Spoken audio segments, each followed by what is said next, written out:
Hello there, everybody. Today is July 10th, and I'm just strolling through the garden, picking some tomatoes. But I don't know if you remember or not, but this time last year, on this day, I picked one watermelon and one cantaloupe. And that was the first watermelon cantaloupe of the season. So I'm getting ready to show you what my watermelon cantaloupes are looking like. But first, I'm gonna get done picking some of these tomatoes before the birds get to them. The birds have already eaten 4, I think that's 5 now, 5 of my tomatoes. So I'm getting kind of angry at them. These right here are the black cherries. They're really good.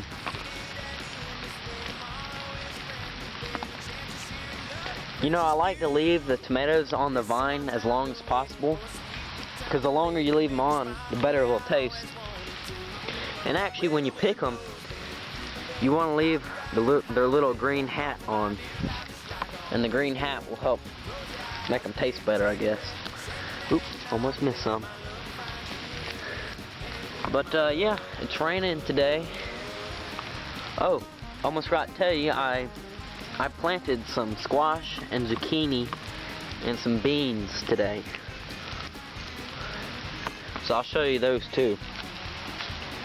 But I'm almost done picking some of these guys. I'm not sure if I should pick these or not. I want to see how big they'll get. But by the way, this is a Cherokee purple bush. And so far, ooh, just tripped. You gotta watch out for these lines. But so far, this is the biggest tomato I have here. I mean, it's huge. There's my hand beneath it. But this is probably the biggest one I have on any of them so far. Still picking. These are the pink brandy ones right here. They're really tough to get off the vine. Really tough. Okay, maybe it's a little bit overkill, but these pink brandy ones are really tough to get off the stem. But I don't have any little snippers on hand. I gotta pick them. Ooh, still good. But yeah, I gotta pick them before all the birds and deer get to them. And yes, they're still laying on the ground, and I'm working on getting them all tied up and everything. And now it's raining harder. That's a nice one. But these right here are the pink brandy ones, if I didn't already tell you that. And the reason why I'm over here, the reason why I'm planting more squash and zucchini is about this time, you know, your plants are starting to die out. But you can just see how beautiful these things are. I didn't even know that was ready. But we've gotten about an inch of rain today, total, and it's still raining. So we really needed that rain. It's been really dry. I'm gonna need a bigger basket.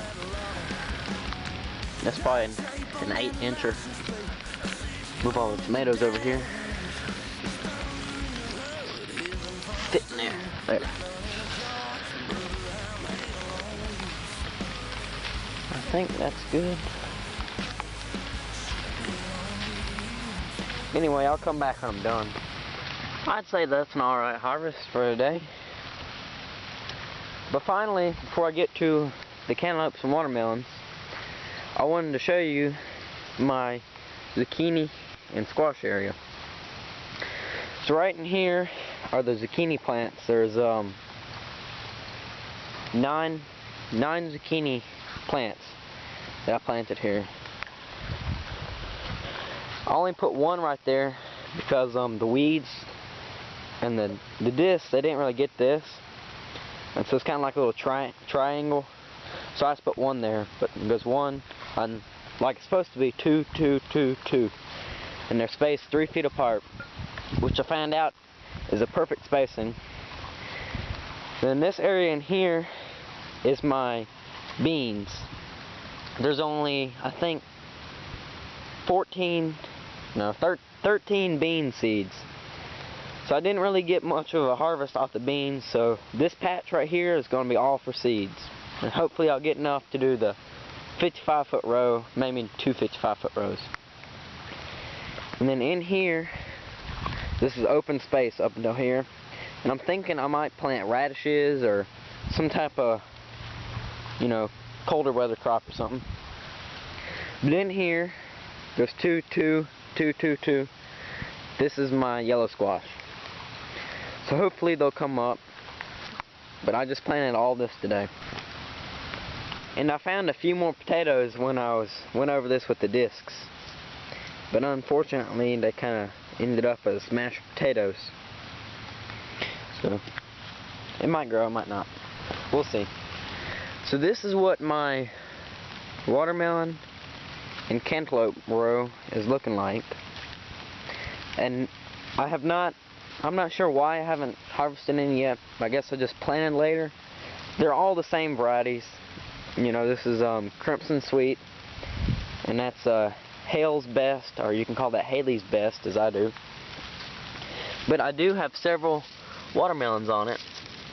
You can see the spoon leaf is still green, and the closest tendril is still green. But they're all about the same size. There's 2, 3. There's a big one right here. Let's check this guy out. Let's see. See, the spoon leaf is still dry, so is the tendril. I mean, green. And he's still not full size yet, but he's getting there. So that's 3 on this plant, and I see a cantaloupe on this one. It's getting there, but still not ready. You can tell it's not yellow here. It's still green. And let's move down a couple plants. There's another cantaloupe. More cantaloupe.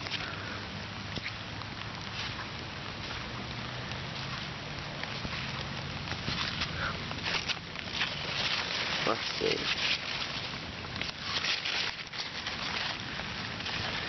Here's a little baby one. Isn't that cute? Another one.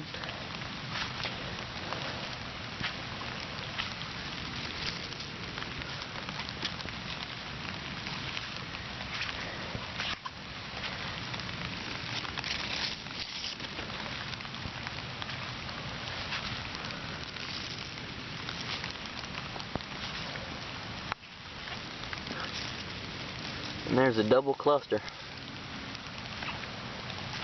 So that is my watermelon and cantaloupe row. Oh, and by the way, this is a squash that self-seeded itself. I got tons of squash off of these. There's like 1, 2, 3, 4 plants here that all came from a squash that I had busted up on the fence post for decoration. So they all grew down here at the bottom, and they're still growing.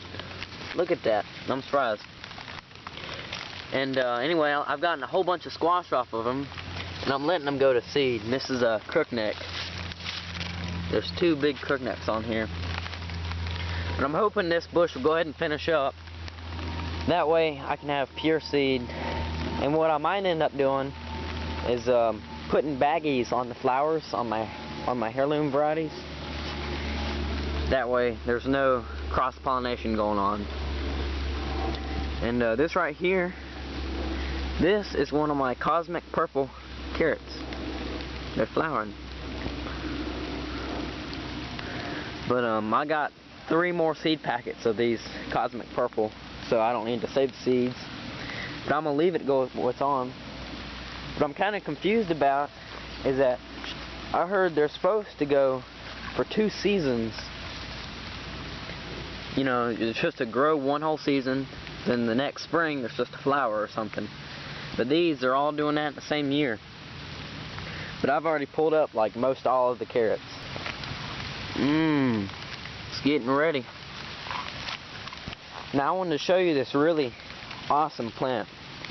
I'm probably going to definitely save seeds from this one, but I want to show you this. It has 1, 2, 3, 4. 4 corn sprouts on one plant. So I think that's really cool. But the corn, they're getting ready to be picked. It's just when the dryness goes all the way up in here. And I want to show you some of my little Spider-Man plants.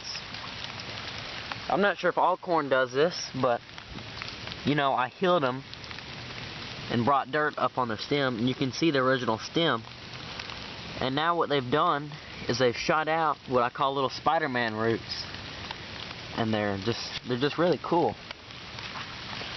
See, here's another Spider-Man plant. You can see all the roots.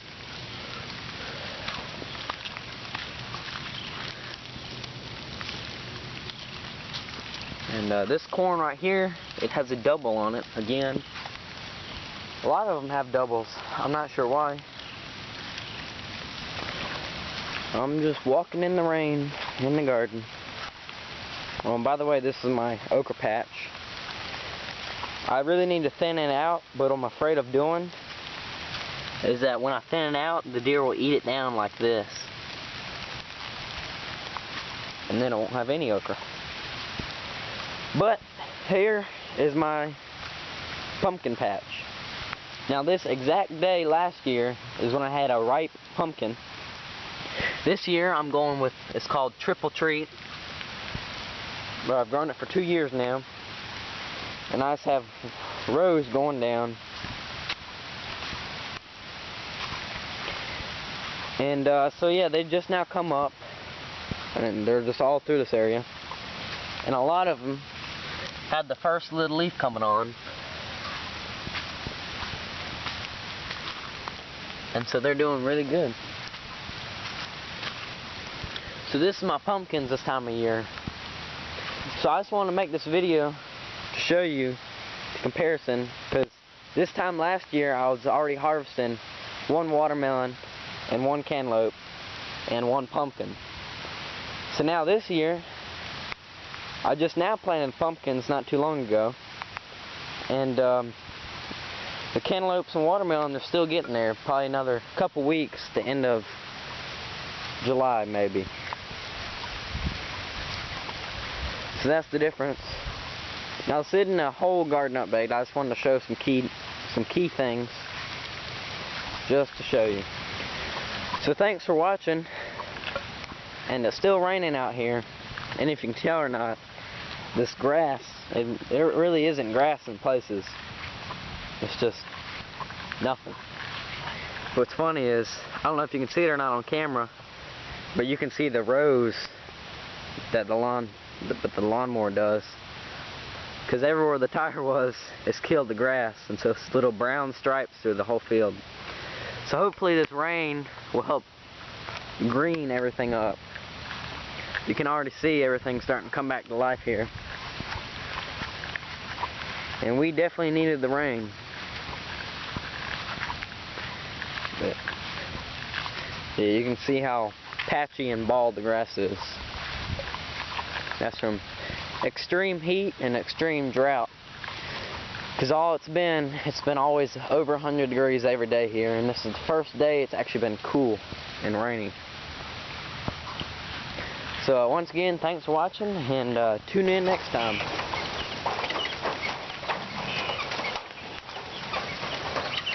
My Venus flytrap really likes all this rain. It's kind of in a shady spot. I think I need to put out in stronger sunlight, but when it's in strong sunlight, then within a couple hours this pot is dry, because just how baking the sun is. So I think it's alright here. But it eats some of the flies that are around the chickens area, and it takes rainwater. The chickens are wet. Wet chickens. Where are the guineas at? There's the guineas.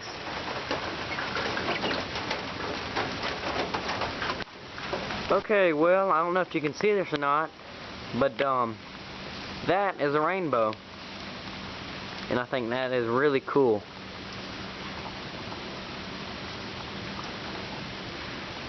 That is really cool. still raining here, but I just wanted to share with y'all my little rainbow going over the garden and the rain cloud.